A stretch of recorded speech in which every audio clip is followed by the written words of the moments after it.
Okay, sorry about any of the back noise or anything. Okay, so this is your Lazy Susan. The other thing I didn't mention before was, sorry about that, make sure you tape it off and then just use your exact, like tape it off and then rub with your finger along the edges to make it really press down, and then just use your X-Acto knife to cut nice and clean around the outside. I paint the back after I'm finished when it's all dry. So you've got your primed board, like you've got a primed Lazy Susan. I've done these.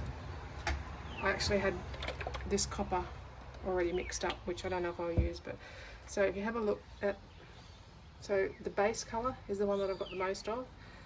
You'll get to know after a while how much paint you need for each surface. I always do a little bit more because I reuse it in the second pour and I add different colours, or I might change the colours up. But anyway, this is the silver. So the silver leaves more of a trace, but it's still quite, like, it's hard to, if you can see, it sits on the top but then runs off and leaves, see that little line? And it stays on the surface for a second, more than the others, and then it sinks. With your metallics, that's really important because, like I said, otherwise you'll lose it. Whereas these ones, they're quite fluid, so they're running and you can see a slight trace, but it's sinking straight away. That's what you want for your open cut pour. That's the proper consistency there. The white, same thing, trace there. This is sort of like a navy purple colour, and the reason I don't measure and I don't say exact weight is because every paint that you get is a different body. There's light body, medium body, heavy body. So it's about the end consistency, not the beginning consistency. So if you just go 50-50 with your Floetrol, it doesn't have to be exactly 50-50. It can be like, you know, you paint to here and then just whack some Floetrol in almost 50% more. Mix it and then mix your water to get, that's probably a little bit thick. That actually needs a little bit more water. Just a little bit. A little bit goes a long way, and you can always add more water, you can't take it away. So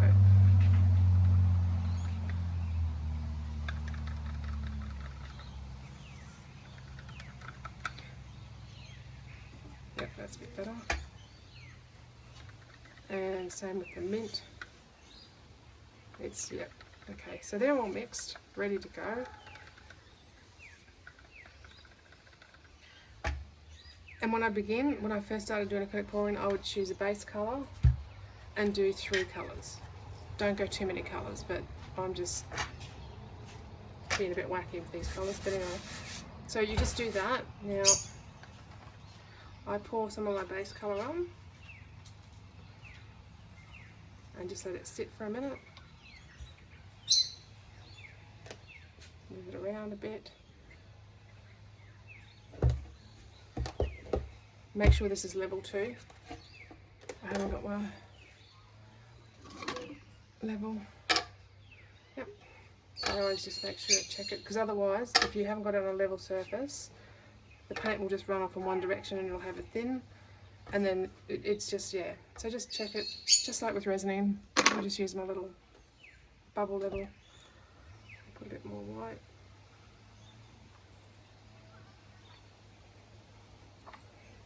And then you just put your cup.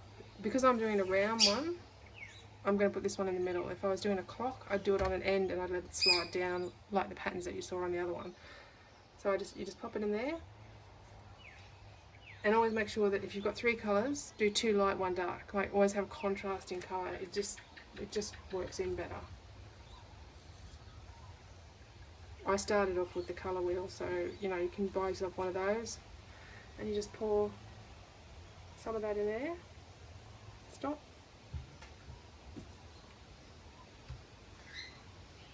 Go for your next colour.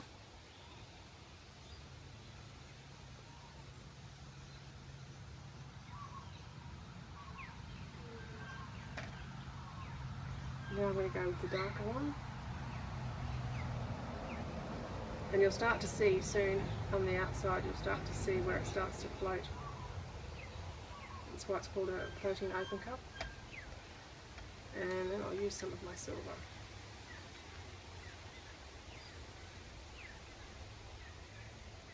So you can see underneath here, you can see where that's starting to come through. So you just keep going.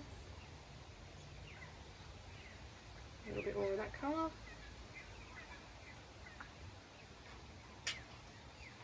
You can go in the same colours as you want it, or you can change it up. It's totally up to you. Fluid art is just about the freedom of doing what you want. But see how those cells? So you can see the cells, and that's just from the Floetrol. And the consistency. If it was too thick, it wouldn't be doing that. If it was too thin, it'll lose it when it dries. So you just keep going. I'm not going to use the copper. I'm just going to keep it like this. And you can see my cup's starting to move. So I'll just sort of manipulate it back into the little bit into the middle. It's not that important. I'll keep going.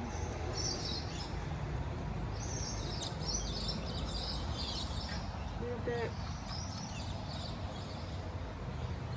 A little bit.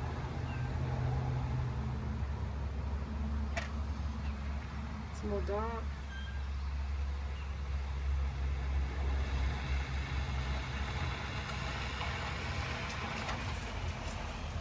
Some more silver.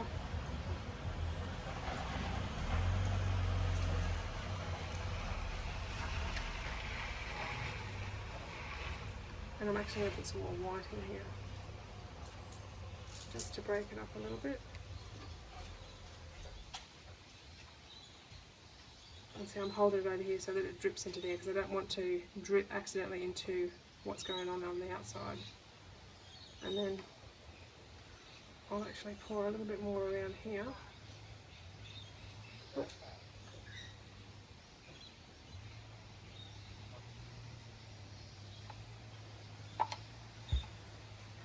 And I'm going to actually just use my fingers, because I like to. You can put gloves on if you want. I like the feel of it.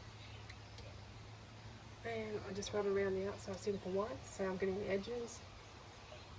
And I do that all the way around. Just dabbing it. And this will help with when it's sliding, for the paint to sort of slide over the top of it. And then just gently.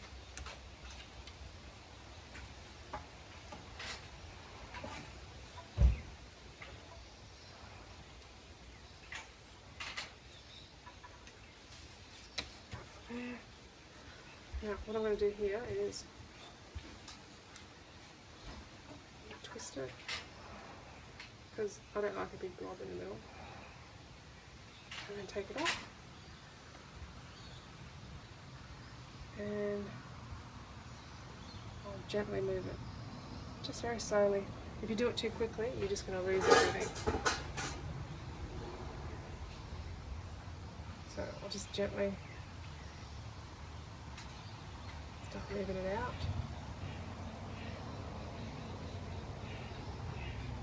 Now, I like it this way because I like some negative space, but you might want to do more paint and have more of the cells around. If you stretch it too far, you will lose a lot of your cells. So there's got to be a happy medium between stretching it and not having too thick a paint on there, but not moving it too fast either, just nice and slow. The beauty with MDF is that it actually absorbs paint up really well too.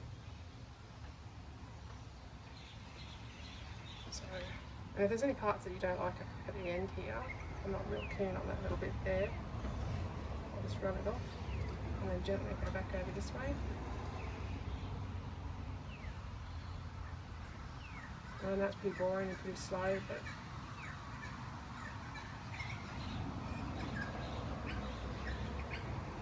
just gently moving it around the board. I like to go in a circular motion when I'm doing the round ones, because it keeps it all even. It doesn't stretch one side out more than the other.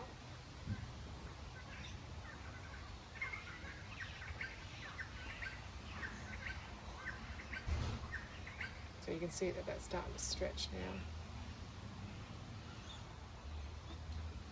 Just getting that little bit of excess white off the board. And don't worry about if you get paint underneath, that's easy, you can just sand it off when you take the tape off. Sand it, clean it. Well, a little bit more over this way, so we'll go a little bit more over. I don't want to lose too much.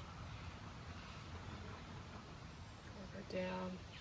Like I said, nice and slow, don't try to hurry it. And you can always go one way and then turn and go back the other way.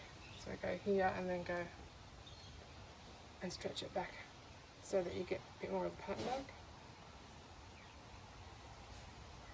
And that's pretty much it. That one's done for me. And I usually just run my fingers around the bottom here. Make sure my sides have got the running around. The reason I do that is so that the paint doesn't keep pouring off. It'll just... And this will actually take like at least a week to dry. So you've got to have something to cover it.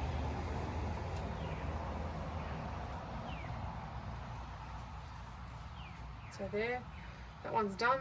Leave it.